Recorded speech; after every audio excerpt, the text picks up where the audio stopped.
كفاك للواقعة يوم الجمعة 15 غشت 2025 شهدت منطقة مارينا أجادير بالمغرب حادثة بارزة تم تداولها على منصة التواصل الاجتماعي. وفقا لمقطع فيديو وتعليقات على منصة إكس، وقع شجار في أحد المطاعم بالمنطقة بين مجموعة من أفراد الجالية المغربية وصاحب المطعم. تصاعد الخلاف بعد رفض أحد الزبائن وزوجته وأولاده الامتثال لتعليمات تنظيمية داخلية للمطعم، مما أدى إلى تبادل الشتائم والاعتداء الجسدي على نادل. أحد الأفراد أظهر جواز سفر أحمر مدعيا أنه يملك حصانة بسبب إقامته في أوروبا، وأشار بشكل ساخر إلى أن الملك يحضر اليوم، مما أثار استغراب الحاضرين. تدخلت السلطات الأمنية لاحتواء الموقف والاستماع إلى أطراف النزاع.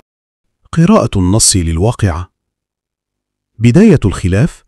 نشب الخلاف بسبب نزاع حول إحدى الخدمات المقدمة في المطعم، ربما بسبب رفض العائلة الامتثال لتعليمات تنظيمية